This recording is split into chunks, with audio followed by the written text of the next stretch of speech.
Donc, Shalom à tous, on reprend l'écouter Moran Torah 21, quatrième chapitre du Sefer Destiné Ota. Donc, il commence comme ça, Rabbeinu Akadosh, et il nous dit, c'était en fait une réponse à la question qu'il a entendue. Il a entendu une question dans le ciel, Rabbeinu Akadosh, et il a donné une réponse, et pour qu'on comprenne la réponse, il a donné cette Torah-là. Donc, le Sefer Destiné Ota, il commence comme ça, le quatrième chapitre. Atika, Tamir, Vesatim. Atika, c'est un des autres noms du Keter dans l'Olam Hatzilut, qui est caché et qui est complètement fermé. Ça, c'est les paroles du Zohar. Il continue encore après le Zohar et Rabbeinu, il commence directement son explication, le début de son explication. Donc, il ramène ce qui est marqué dans Sefer Bamidbar, dans Parashat Be'alotecha, quand Hachem a dit à Moshe qu'il doit parler maintenant à Aaron pour allumer la menorah. Et qu'est-ce que c'est marqué là-bas? Be'alotecha et anerot. Lorsque toi, Aaron, tu vas faire monter les bougies. C'est quoi monter les bougies? Qu'est-ce que ça veut dire faire monter les bougies? D'accord? Ils se sont posé la question là-bas, c'est quoi cette notion de faire monter les bougies? Et pourquoi c'est marqué tu vas allumer les bougies? Et Rachid a expliqué là-bas, Peresh Rachid, qu'en réalité, dans le mot Balotecha, il y a une mitzvah supplémentaire que d'allumer. C'est pas que l'allumage qui est marqué là-bas, c'est de faire comme on fait nous à Hanouka, de garder comment s'appelle, le feu sur la mèche jusqu'à ce que on voit la flamme qui commence à monter. Et quand la flamme elle monte par l'action du Kohen ou par notre action, nous quand on allume la Hanouka, là c'est Aaron qui aime la menorah, quand la flamme elle s'est enflammée, tu peux retirer la main et la laisser brûler. Rachid explique là-bas, donc tu dois allumer les neurones jusqu'à ce que la flamme, elle monte d'elle-même. Quand la flamme elle monte d'elle-même, tu peux retirer ta main et à ce moment-là, ça suffit, c'est que ça s'est bien allumé. Et Rabbeinu, il va être mécaché le pasouk de Be'alotecha avec la voix de Hachem de chacun d'entre nous. Donc on commence la haute Aleph du l'écouter Moharan. Donc il nous dit comme ça, Ktiv achor bakedem tsartani. C'est marqué dans Teilim 139. David Amelech, il dit là-bas un verset qui est attribué la Gemara dans Masechet Brachot, page 61. Elle ramène là-bas en réalité ce verset-là pour dire que Adam Arishon, il a été créé avec deux visages. Un des avis qui a été créé avec deux visages, avec deux parties, hommes et femmes. Et c'est quoi achor bakedem? À l'arrière et à l'avant, tu m'as créé. J'avais une face arrière et une face avant. La femme derrière, l'homme devant. Tu m'as créé, tu m'avais créé de cette manière-là, tu m'as façonné de cette manière-là. Ça, c'est un verset qui est dans Teilim.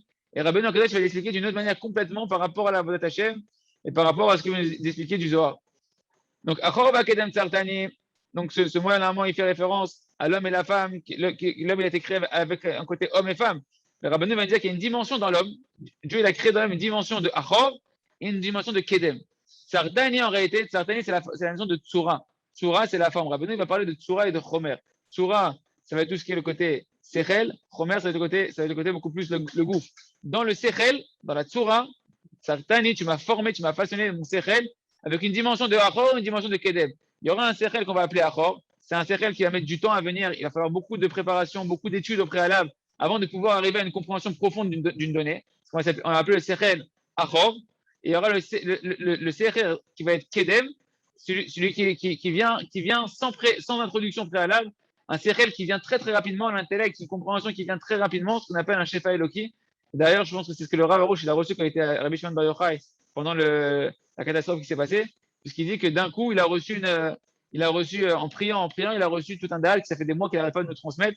C'est cette notion de Shefa Eloki, de compréhension divine qui vient de Torah, qui vient d'un coup, sans avoir fait au préalable, être en train d'étudier des introductions et encore un texte qui est introduit, un texte qui est introduit. Non, la compréhension, elle vient d'un coup, d'une manière un peu comme un roi HaKodesh. Elle descend sur la personne et la personne, elle reçoit en cadeau d'un coup. Donc, il y a deux dimensions dans le Sechel. Achor va Kedem. C'est ce que Rabbeinu vient d'expliquer ici. Kiesh Sechel, Shadam Asigoto Aledek Agdamot Rabot. Il y a un intellect qu'un homme il va recevoir avec beaucoup d'introductions. Il doit faire beaucoup d'introductions au préalable.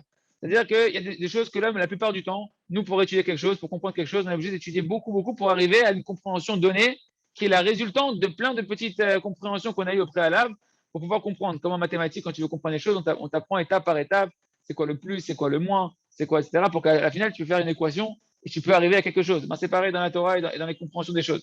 D'accord? Donc, il faut beaucoup d'explications qu'on va appeler ces explications-là préalables, on va les appeler des agdamot. Il faut beaucoup d'agdamot pour pouvoir comprendre un certain sechel. Sechel azé mechouné beshem achor. Et donc, ce sechel-là, cet intellect-là, dans l'homme, on va l'appeler le sechel achor du lachon de acharé. Il vient après beaucoup de préparation au préalable. Veyesh sechel sheba l'adam belo shum agdama. Par contre, tu vas avoir un intellect qui va venir à l'homme, un autre type d'intellect, et c'est ça que Rabbeinu va nous expliquer comment on arrive à capter ça. Un intellect qui vient à l'homme sans aucune introduction, sans aucune préparation au préalable. De l'Oshamak Dama, d'accord?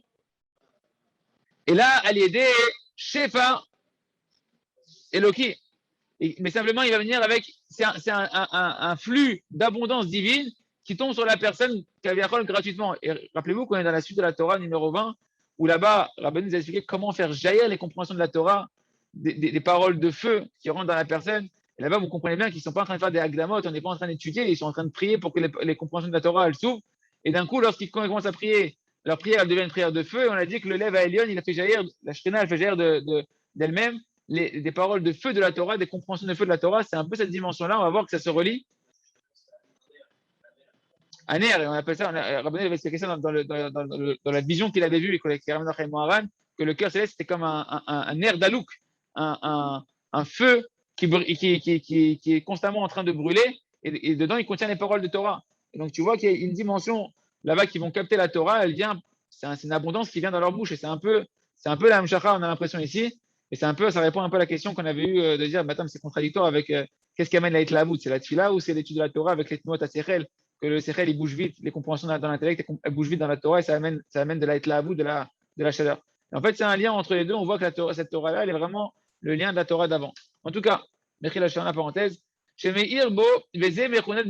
Sechel-là qui vient par abondance divine comme ça, on va l'appeler Kedem, parce que celui-là, Beshem Panim, Kedem c'est l'avant, c'est un regard, c'est la dimension de la face, c'est-à-dire que c'est un Sechel, un intellect qui vient tout droit, il te vient en pleine face comme ça, sans préalable, il n'est pas en train de te rattraper et venir de derrière après avoir fait beaucoup de préparation, il te vient directement au visage, Kaviachol. Mais Rabbeinu Masbir, Manigram, est donc parlant de Agdamot. Il est Kodem les Agdamot, c'est-à-dire il est avant les Agdamot. Normalement, le Achor, le Sechel Achor, c'est celui qui vient après beaucoup de Agdamot, beaucoup de préparation. Lui, il est Kedem, il est en avance, il est avant toutes les préparations, un peu de préparation, il te vient directement. Ok. Mais Rabbeinu va nous expliquer, nous explique, j'ai fait un mix de Masbir et expliquer. Il nous explique, Rabbeinu, qu'est-ce qui amène qu'un homme il peut avoir justement ce Shefa Eloki qui vient, ce Sechel Kedem. Il nous dit que tous les membres ont été dans le corps d'un homme, ils sont reliés au cerveau. Il y a des nerfs qui partent du cerveau et qui vont faire que tous les membres ils sont gérés par le cerveau, d'accord? Et l'enflammement du cœur, le fait que le cœur il soit béèche et qu'il soit enflammé pour le service divin, eh ben, ça provient en réalité des mouvements, de la rapidité des mouvements qu'il va y avoir dans les neurones, dans l'intellect d'un homme, comment il réfléchit, la vitesse de réflexion d'un homme. Parce que la nature des mouvements, c'est de faire naître de la chaleur. Un homme qui fait du sport et qui commence à courir, qui commence à faire toutes sortes de mouvements que tu vas faire rapidement, plus tu vas faire des mouvements et plus tu vas générer de la chaleur. Quand on a froid, on saute, on commence à faire des mouvements, etc. pour se réchauffer. Parce qu'on sait que les mouvements créent de la chaleur. Et ben, pareil au niveau des pensées dans l'intellect, les pensées, plus elles vont être en mouvement, plus la personne elle va être active dans son intellect de réfléchir, en particulier avec des pensées de Torah et de Tfila, et plus ça va réchauffer, ça va créer de la chaleur qui va générer de la chaleur et de l'enflammement dans le cœur. Donc, Mokéen, les filles, Meirat, Noat, Asechel. Et c'est pareil donc pour les mouvements de l'intellect.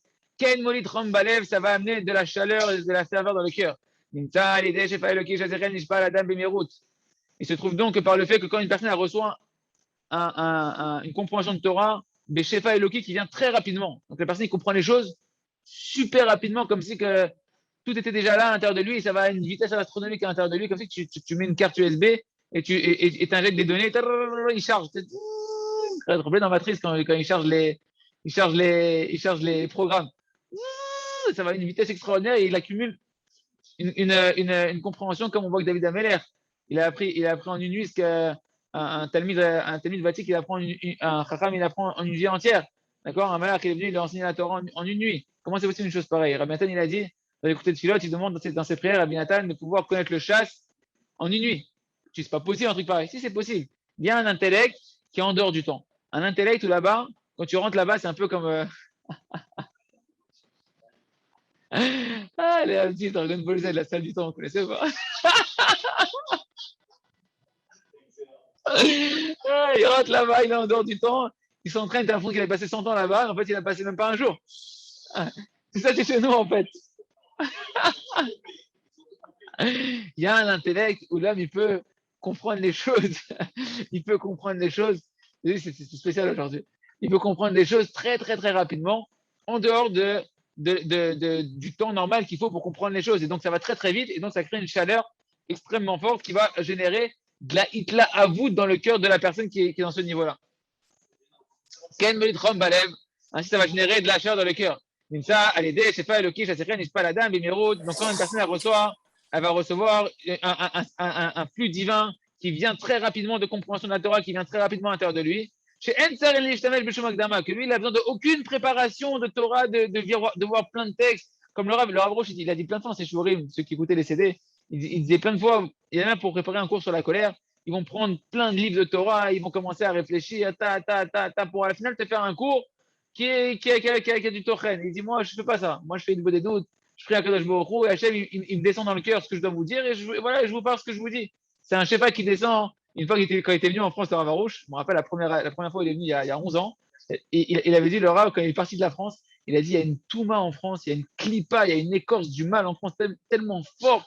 Il dit, comment je sais ça? Il dit, quand je fais shiur, normalement, je sens un Shefa Eloki qui vient sur moi. Il dit, quand je fais cours, je sens que tout de suite, il y a de l'abondance qui tombe sur moi, mais sans préparation. Et ça sort, la Torah, elle sort. Il dit, en France, je sentais que c'était fermé, que mes cochis, ça sortait. Et moi, je vois que pour tous les chiours, c'est pareil. Donc, ça ne dépend pas de moi. Il ne s'est rien passé entre moi, Israël, et moi en France. C'est juste que la France, les nuages, ce n'est pas que des nuages en France. C'est des murs. C'est des murs de fer, des murs de plomb, de clipotes qui empêchent le dévoilement divin et la compréhension divine. Allez, donc celui qui est dans ce cercle-là où les choses viennent très rapidement, il comprend très vite les choses. La flamme du cœur, elle monte d'elle-même, comme Esh Tamid, tout cas dans la misbère, le tirbé, le feu de Rabbeinu, il a dit mon feu il brûlera sur le misbère, il ne s'éteindra pas. C'est un feu qui descend, on sent que la personne elle a besoin de faire des efforts, ça vient. Et c'est ça qu'il a dit Moshe à Aaron, qu'Hachem il a dit de dire qu'Hachem il a dit à Moshe de dire à Aaron, Be'alotra est un néroth. C'est quoi quand tu feras monter les néroth? Rachid a dit, tu vas faire monter les bougies de la menorah. C'est lorsque, rappelez-vous qu'on parle de la menorah, et Rabbeinu va expliquer pourquoi la menorah. C'est lorsque tu dois faire monter, tu dois allumer le feu sur la menorah à tel point que le feu il monte tout seul. C'est quoi qui monte tout seul? C'est que mamash, tu reçois une abondance divine, que tu n'as besoin de pas d'effort et que ça monte tout seul, le feu s'allume tout seul, tu arrives dans ce sechel kedem, ce sechel du panim, ce sechel qui vient Beshefa Eloki sans préparation. On commence là, haute bête. Comment on fait Rabbeinu pour arriver à cette abondance divine qui descend comme ça sans préparation? Hanal, ça dépend de quoi? De la Kedusha. D'avoir un esprit pur, d'avoir un esprit kadosh, d'avoir un esprit qui pense que à Kadosh Baruch Hu, que à des bonnes pensées. Marchavot Tovot, il y a une chanson en ce moment, Marchavot Tovot, d'avoir que des Marchavot Tovot, des Marchavot de Doshot, des Marchavot de Torah, des Marchavot de Tfila, des Marchavot pour l'âme Israël, des Marchavot de paix, des Marchavot pour. Mais qui que des bonnes Marchavot, des bons désirs, des bonnes aspirations, des bons jugements. Et là, chez Kadesh, et Pil, Vechotmo, Ve'ena, Ve'oznav. Et là, Rabbeinu nous fait le lien avec la menorah. Parce que cette Torah-là, elle est basée sur l'allumage de la menorah par Aaron à Cohen. Et en réalité, Aaron à Cohen, c'est le tzaddik de la génération. Il doit allumer nos neshamot, il doit allumer notre sechel. Et pour allumer notre sechel, il faut allumer la menorah. La menorah, elle a sept branches. Le Zohar Kadosh, il nous dit qu'en réalité, dans le visage d'un homme, il y a une menorah qui est dessinée. Quand on te parle de faire allumer la menorah, c'est de faire briller ton visage, de faire allumer ton visage, de faire briller ton visage qui soit meprinat selem elokim. L'homme, il a été créé à l'image d'Hachem. On a été créé à l'image d'Hachem, on doit être des lumières, on doit être hors la goïm, des lumières pour nous-mêmes et des lumières pour les nations. Où ça sur ton visage? Comment ton visage il va briller et il va irradier? Comme c'est marqué, Chokhmat Adam Tahir Panav. La Chokhmat d'un homme, elle va éclairer son visage. Un homme qui a le visage qui illumine, c'est qu'à ce moment-là, il reçoit de la Chokhmat divine. Il a une Chokhmat divine à l'intérieur de lui. Et cette sagesse divine, elle fait que son visage est lumineux. Mais comment on capte cette vraie lumière qui vient sur le visage et qui devient une vraie menorah? Il nous dit le Zohar, tu as une menorah qui est dessinée sur ton visage. Tu as deux yeux. On va commencer par le milieu. On va commencer par les oreilles. Tu as deux oreilles, ça va être les deux branches les plus externes de la menorah. Tu traces avec la chute de ton menton, ça fait tu les relis, ça fait une première branche de la menorah. Ensuite, tu vas arriver aux yeux, tu as deux yeux. Ici, quand tu les traces et tu les relis ici, aussi, ça fait une deuxième branche de la menorah. Tu as deux narines. Tu les traces ici comme ça, avec la forme du visage, ça fait les deux autres branches de la menorah. Et tu as la bouche au milieu, c'est l'axe central de la menorah. Et donc, tu as une menorah déjà, et la menorah, dans le Beth Amikdash, ça fait référence à quoi? elle faisait référence à la Chorma et à la Torah. Mishorotse le Harkim, ceux qui veulent se devenir intelligent dans la Mida, Yadrim, il doit se pencher du côté droit, du côté est, parce que c'est là-bas qu'il y avait la menorah dans le Beth Amikdash, elle était du côté est du Beth Amikdash. Celui qui veut la Chorma, qui veut la Chorma de la Torah, il doit se pencher vers le côté de la menorah dans sa Mida, incliner un peu vers la menorah, un petit peu, pas complètement à. Celui qui veut la richesse, il va à l'ouest, parce que c'est là-bas, il y avait le Shulchan, il y avait les pains de préposition qui représentaient l'abondance, les pains qu'il y avait dans le Beth Amikdash, les 12 pains. Mais on dit que celui qui veut et la sagesse et la richesse, qui va à droite, parce qu'il va être Racham, il va avoir la Chorma d'avoir aussi la richesse. Donc, la menorah représente la Chorma, elle représente la Torah, elle représente donc la lumière divine de la Torah, et ça, elle est dessinée sur ton visage pour te dire quoi? Que tu veux la vraie sagesse de la Torah, elle ne se trouve pas d'Afka que dans le Beth Midrash, devant ta Gemara. Avant, il y a une préparation à faire. Tu dois, quand tu étudies, qu'est-ce qu'on fait avant d'étudier? On a fait une prière avant d'étudier. Elle n'est pas enregistrée, mais ceux qui veulent, on peut l'envoyer. Il y a une prière qu'on fait avant d'étudier où on rajoute là-bas que la Torah, elle m'aide à préserver mes yeux, qu'elle m'aide à préserver mes oreilles, qu'elle m'aide à ne pas mettre en colère, c'est le nez, pas mettre en colère, qu'elle m'aide à préserver ma bouche, de bien parler. Que la Torah, tu l'étudies pour te sanctifier. À ce moment-là, la Torah va devenir une lumière qui va te parler, une lumière qui va venir à toi, qui va t'illuminer le visage. On rentre dans les mots du Rav, et donc il nous dit, donc c'est encore à Beno, donc quand une personne va sanctifier sa bouche, va sanctifier, on va expliquer c'est quoi, son nez, va sanctifier ses yeux et ses oreilles, alors cette menorah sur le visage, elle va commencer à briller, chaque lumière, elle va briller. C'est des lumières, en fait, les yeux, les oreilles, le nez, tout ça, c'est le sens olfactif, le sens de l'odorat, de l'audition, le sens de la vue, d'accord? Tout ça, de parler, du goût, tout ça, ça vient du cerveau. C'est-à-dire que tout ça, la sensibilité et tous les sens, ils viennent du cerveau. C'est des nerfs qui viennent du cerveau. Et donc, c'est pareil. C'est-à-dire que ça, en fait, c'est par là que le cerveau, l'essentiel de ce que le cerveau il va percevoir de ce monde-là, ça passe par ici. C'est les portes d'entrée vers le cerveau. D'accord? Tout ça, c'est les portes d'entrée vers l'intellect. Plus tu vas sanctifier tes portes d'entrée, plus ton intellect et ton cerveau, il va recevoir des données qui vont être des données qui sont propres, qui sont kadoshot. Ton cerveau va être ton mort, il va être kadosh. Ah, t'es kadosh, t'es en dehors de la matière, t'es en dehors du temps, t'es en dehors de l'espace. Tu peux recevoir un intellect divin qui est en dehors du temps et de l'espace. Le Kodesh HaKodashim, là-bas, quand tu rentrais là-bas, c'est marqué qu'on ne pouvait pas mesurer la taille. On connaissait la mesure du Kodesh HaKodashim, du Aaron à Kodesh. Mais quand tu rentrais là-bas, que tu voulais mesurer, Kaviachol, si on voulait faire ça, on ne pouvait pas le mesurer. Puisque là-bas, il est en dehors du temps, en dehors de l'espace. Il est dans une prière de Gdusha, qui est en dehors du temps et de l'espace, il est attaché à Hachem, et là-bas, Hachem, il est en dehors de l'espace et du temps. Quand Rabbeinu dit dans le compte 13 du côté Moharan, que le temps, c'est une création. Le temps, c'est une création. Et de quoi il est créé? À partir des maasé chesed de chacun, à partir des bonnes actions de chacun. Ça, c'est une parenthèse. On continue. Donc, alors, qu'est-ce qu'il nous dit là, la rouge? Donc, le moach, le cerveau, donc là, je vous dis ce qui n'est pas marqué en gras.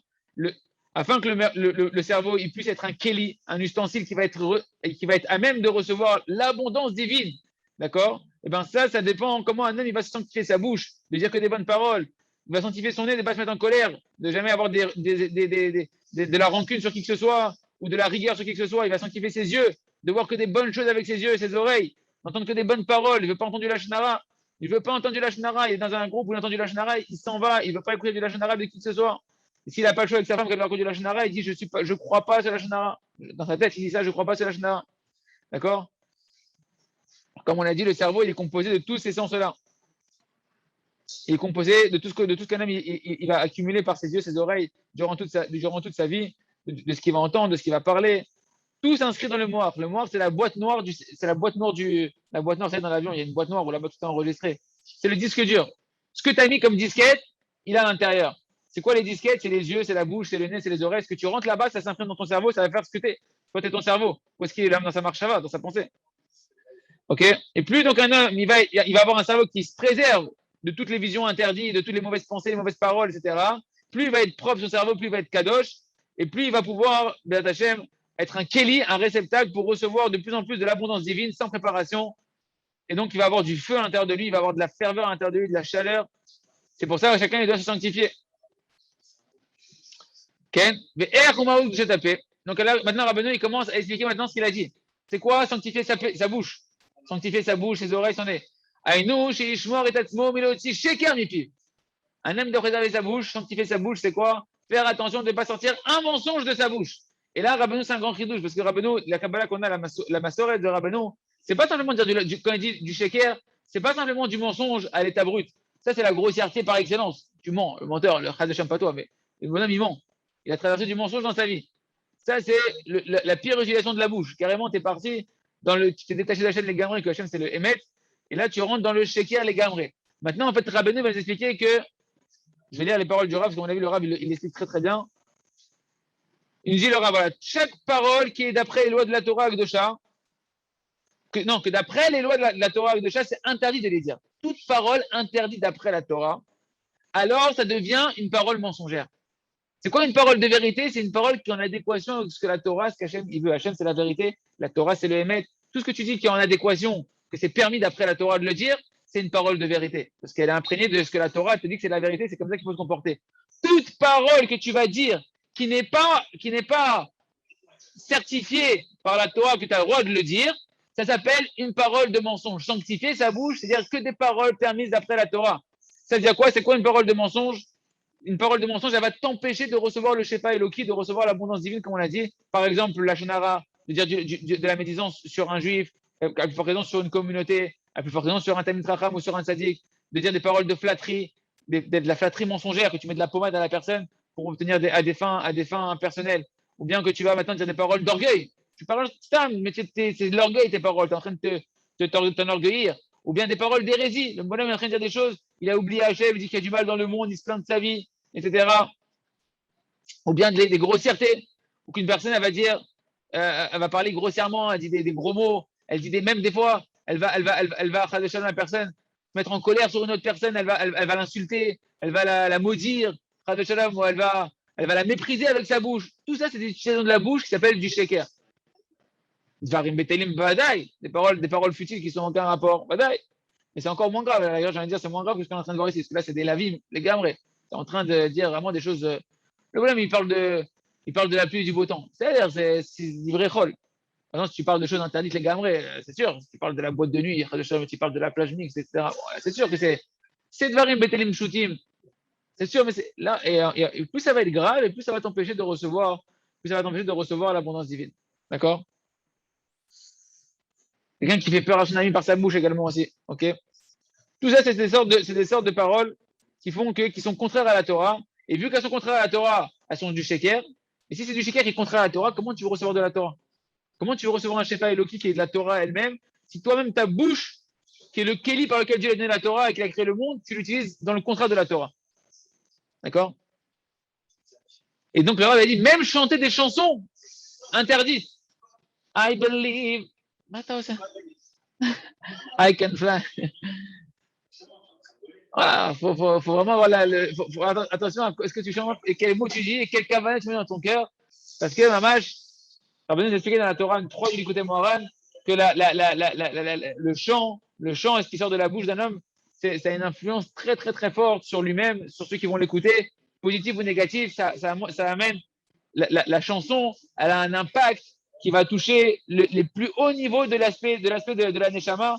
Ça va influencer l'inconscient de la personne et la volonté de la personne, que la personne, elle croit qu'elle fait ce qu'elle a envie, mais parce qu'elle a entendu des bonnes chansons, elle fait des bonnes choses. Elle a envie de faire des bonnes choses, elle fait des bonnes choses, elle pense des bonnes choses. Et elle ne sait pas que parce qu'elle a entendu des mauvaises chansons, même si ça fait des chansons, des paroles de Torah, mais qui sortent avec un cœur qui chante pour l'orgueil, qui chante pour la gloire, qui chante pour l'argent, ça fait que la personne elle va entendre ça, elle va avoir des mauvaises pensées, des mauvais désirs et des mauvaises actions qui nous en préservent. Mais qui sourd, la parole, elle a une force très très grande et donc il faut la sanctifier. Maintenant, Rabbeinu explique c'est quoi le nez. C'est quoi sanctifier son nez? Sanctifier son nez, c'est avoir de la Yirat Shamaim, puisque le Mashiach, c'est marqué qu'il va chez Bechinat Chotem, la Yirat Shamaim, comme on l'a vu dans le cours précédent, qu'on a vu aussi dans le cours de la Torah numéro bête, du côté Moran, que le nez, il représente la crainte du ciel, d'où on voit que le nez, c'est la crainte du ciel. Le Bechinat, c'est marqué dans les Yeshaya à propos du Mashiach, c'est Keno, et il va sentir avec son nez, le Mashiach, l'odeur de nos bonnes actions, de notre Yirat Shamaim, de la Rabbeinu dit dans la Torah 8, du côté Moran Signana, dans la Tzava, dans le testament de Rabbi Nachman, que quand on fait un reproche à une personne, on réveille la mauvaise odeur de ses actions, de ses mauvaises actions.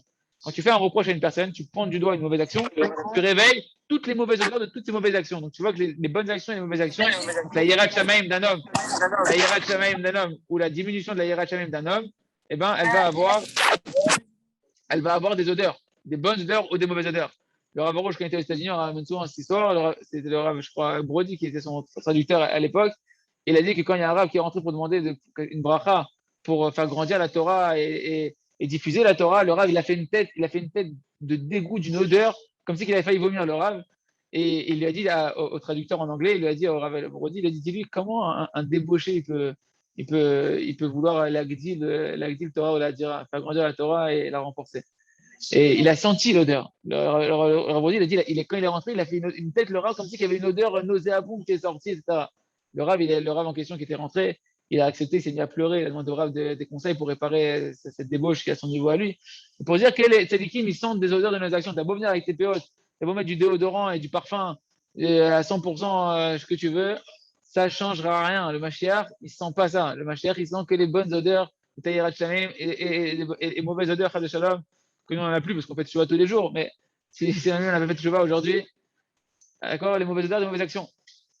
D'où l'importance de juger positivement les personnes pour que les Neshama puissent sentir les bonnes odeurs de ses propres actions. En tout cas, la Hirat Shamim fait référence au nez. Et c'est ça que tu vas sanctifier ton nez. C'est que tu vas faire attention d'avoir de la Hirat Shamim, d'accord, qui est allusionné par l'odorat. Que c'est quelque chose, et il a dit le Rav, pourquoi par l'odorat? Parce que l'odorat, c'est quelque chose que tu palpes pas, tu vois pas, tu sens pas. C'est-à-dire que, non, ça sert à rien. Donne-moi ça.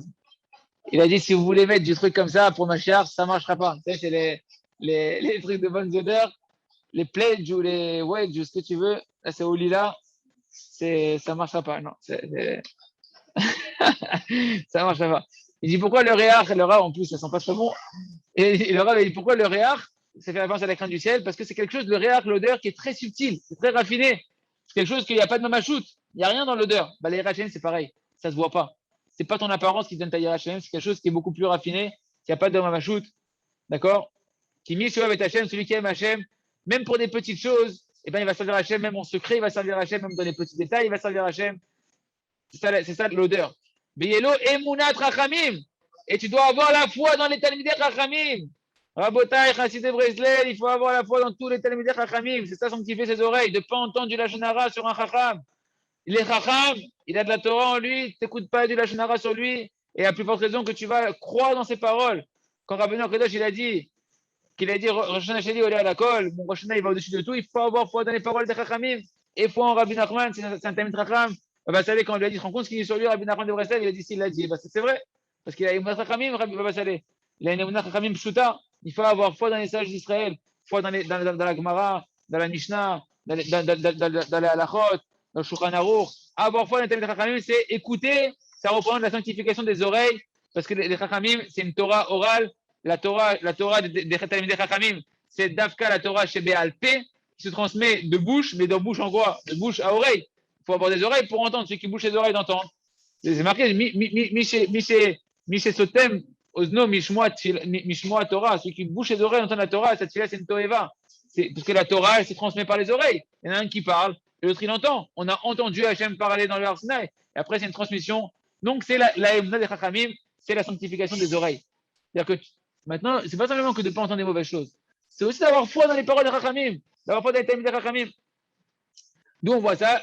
Donc, la Talmidei Chachamim, elle dépend, une Rabbeinu, à Taloui Beoudnin, elle dépend, la foi dans les sages des oreilles. Miprinat Shma Divrei Chachamim, ça veut dire le mot Ameler, écoute les paroles de Chachamim. Il faut entendre tout ce que les paroles de Chachamim dans chaque génération ils nous disent, et ne pas aller ni à droite ni à gauche de leurs paroles. Quand Rabbi Nachman a donné un conseil, il faut aller jusqu'au bout. Quand il a dit qu'il faut faire 1 heure d'Idvodut minimum, c'est 1 heure d'Idvodut minimum. Tu vas ni à droite ni à gauche, tu ne descends pas, tu fais ce qu'il a dit. Tout ce que Chachamim me disent, il faut aller ni à droite ni à gauche. Même si tu dis que ta droite, c'est ta gauche, c'est ta droite, tu dois continuer à faire ce que Chachamim. Et lorsque tu vas maintenant honorer ton ami, nous dit le Rav, ton travers d'études, ton travers avec qui tu étudies la Torah, et que tu écoutes ce qu'il te dit, et que tu fais ce qu'il te demande, et ben ça s'appelle aussi sanctifier ses oreilles. D'accord? Car gam ken yirat shamayim atam mechabed et boré olam, ou malé achar mizotav v'simcha. Donc il nous dit aussi la dimension comme ça, quand tu te comportes comme ça, c'est aussi de la yirat shamayim, que tu honores ton Créateur et que tu fais ces mitzvot avec joie. Et la crainte que tu vas avoir du Talmidei Chachamim, eh ben, ça s'appelle la crainte d'Hachem. Quand tu as peur du Talmidei Chachamim, quand tu as foi dans les Talmidei Chachamim, quand tu écoutes ce qu'ils te disent des Talmidei Chachamim, c'est que tout le monde que tu as crainte d'eux, tu as crainte d'Akadosh Baruch Hu, tu as une crainte d'Akadosh Baruch Hu, comme c'est marqué, et Hachem Elohecha Atir'a. C'est quoi le mot et? Et Hachem, ton Dieu, tu craindras. Pourquoi il y a le mot et en plus? Le mot et, il vient rajouter quelque chose. Sinon, tu as dit Hachem Elohecha Atir'a. Ça vient ajouter que tu dois craindre les Talmidei Chachamim. Il y aura tant chez les Kolzé, qu'on puisse sanctifier nos oreilles, qu'on puisse sanctifier nos yeux. Et on continuera demain c'est quoi sanctifier ses yeux et sanctifier sa bouche. On verra la suite demain, Hashem. Hazak ve Nitrazeh.